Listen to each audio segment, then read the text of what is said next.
अस्सलाम वालेकुम, क्या हाल है? उम्मीद करती होंगे आप लोग सब ठीक ठाक होंगे, खैरियत से होंगे। अल्हम्दुलिल्लाह यहाँ मैं भी बिल्कुल ठीक ठाक।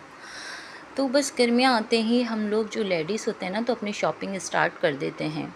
तो अब जो है गर्मियों का सीज़न था, तो मैंने सोचा कि क्यों ना गर्मियों के सीज़न के हिसाब से जो है शॉपिंग की जाए, इसलिए कि मुझे बच्चियों की शॉपिंग करनी होती है और साथ में मेरी यहाँ छोटी बेटी को नाक छिदवानी थी, तो हम लोग यहाँ सुनार की दुकान पे आ गए थे। अच्छा, हम यहाँ जो है बहुत लेट सुनार की दुकान पर आए थे, इसलिए कि घर से एक तो टाइम निकलना बहुत और निकालना बहुत मुश्किल होता है। तो बस काम इतने निकल आते हैं कि टाइम ही नहीं निकल पाता है। तो बस हम यहाँ जब पहुँचे तो ये शॉप बंद हो रही थी और ये मेरे हस्बैंड के जानने वाले भी थे और फ्रेंड्स भी थे।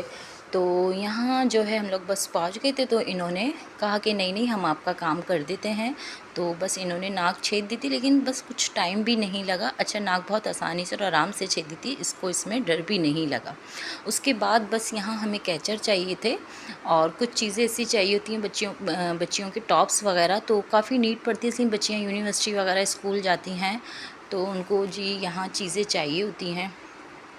तो और केचर भी मुझे चाहिए होते हैं, इसलिए कि क्या होता है कि गर्मी में किचन में हम लोग जो ख़वातीन होती हैं तो हमेशा बाल उठा के बांधती हैं, ताकि हमारे बाल किसी ना किसी चीज़ में आ नहीं जाएं या कुछ ना हो जाए, तो हमें इन केचर की काफ़ी नीड पड़ती है।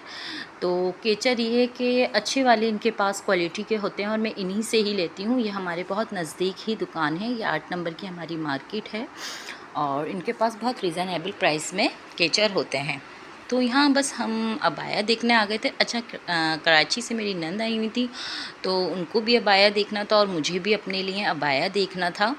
तो बस अब अबाया मैं इतने उससे पहनती हूँ कि मुझे अच्छा नहीं लगता कि मैं दुपट्टे या चादर से निकलूँ। अगर कभी दिल भी चाहता है कि मैं दुपट्टे या चादर से निकल जाऊँ, तो मुझे ख़ुद को अच्छा नहीं लगता है। कि जब से मैं उम्रा कर आई हूँ, तो बस मैंने यही वहाँ से वादा किया था कि मैं बस अब अबाया ही पहनूँगी। उसके बाद यहाँ हम क्रॉकरी की शॉप पर आ गए थे। तो यहाँ तो बस मैं बाज़ार आऊँ और मेरा दिल ना करे कि मैं क्रॉकरी की कोई चीज़ ना लूँ। तो अब हम चलते हैं अपनी रेसिपी की तरफ और हम स्टार्ट लेते हैं अपनी रेसिपी। तो आज मुझे बनानी थी बिरयानी, बीफ बिरयानी, जो हमेशा की तरह मेरी जो आसान और बहुत इजी रेसिपी होती है। तो ये मैं हर व्लॉग में और जो अक्सर क्या होता है कि फ्राइडे के दिन ही मुझे बिरयानी बनानी होती है। तो जब भी मैं अपनी जी बिरयानी बनाती हूँ, तो मैं यही बिरयानी बनाती हूँ, इसलिए कि बच्चे मेरे बहुत शौक़ से खाते हैं। शौक़ से तो खैर तह वाली भी खाते हैं, तो अच्छा मुझे इतनी पसंद नहीं है तह वाली, तो मेरी कोशिश यही होती है कि मैं बिरयानी बना लूँ।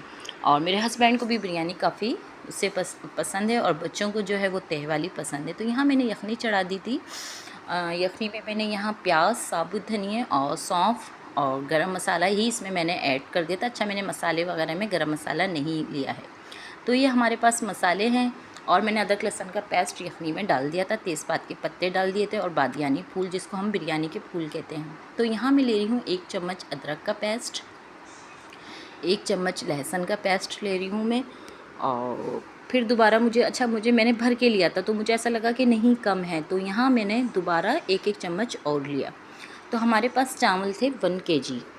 तो यहाँ पे मैंने सौंफ, धनिया, साबुत धनिया और ज़ीरा और जायफल जवेत्री को पीस लिया था। अच्छा, यहाँ मैंने बिल्कुल भी जो है बिरयानी का मसाला ऐड नहीं किया है। यहाँ मैंने अपने ही मसाले बनाए हैं, अपने हाथ के ही मसाले बनाए हैं, तो उसकी एक अलग ही खुशबू होती है और बहुत हमारा यहाँ लाइट जो है हमारी बिरयानी बनती है।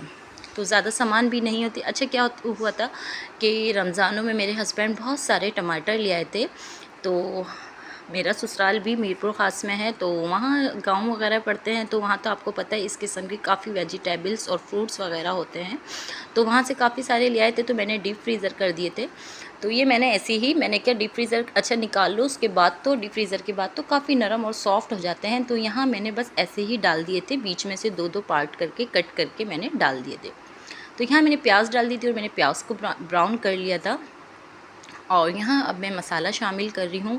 अच्छी तरह जब हमारा मसाला भून जाएगा, तो अच्छा, मैंने जो आपको टमाटर की बताया था, तो देखिए टमाटर मैंने बिल्कुल 2 हिस्सों में काट के मैंने करके डाले थे और मैंने जब इसको चम्मच से इस तरीके से करके करा था, तो ये काफ़ी घुल से गए थे। तो डीप फ्रीज़र के बाद तो ये घुल जाते हैं काफ़ी। और ये होता है कि मैक्रोनी या स्पैगेटी वगैरह आप वेजिटेबल्स चाइनीज़ बनाएं, तो ज़्यादातर तो खैर मैक्रोनी और वेजिटेबल्स में ही ये, या कढ़ाई वगैरह आप बनाएं तो उसमें बआसानी से हम डीप फ्रीज़र से निकाल कर इसको बना लेते हैं और हमारा टाइम भी बच जाता है।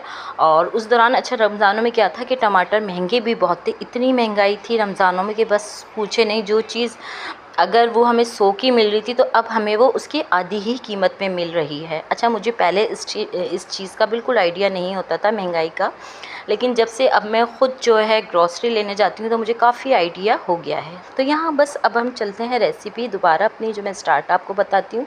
यहाँ मैंने यखनी का पानी डाल दिया था और पुदीना शामिल कर दिया था। अच्छा, पुदीना मैं ही यखनी में ऊपर से ही जब मैं पानी डालती हूँ तो मैं उसी वक्त डालती हूँ। अच्छा, उस वक्त क्या होता है कि इसकी खुशबू बहुत अच्छी आती है और एक अलग ही इसका टेस्ट आता है। तो यहाँ मैंने चावल भी ऐड कर दिए थे। तकरीबन अब मैं इसको 10 मिनट के लिए इसका मैं पानी वगैरह खुश्क कर लूँगी। जब खुश्क हो जाएगा तो उसके बाद मैं इसमें ज़र्दे का कलर डाल दूँगी और दम पे मैं इसको लगा दूँगी।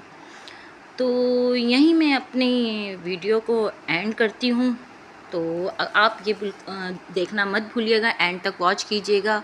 अगर मेरे चैनल पर न्यू हैं तो ज़रूर सब्सक्राइब करिएगा। इस वीडियो को एंड तक देखना मत भूलिएगा। अपना ख़ास ख्याल रखिएगा और दुआओं में मुझे याद रखिएगा। ओके, अल्लाह हाफ़िज़।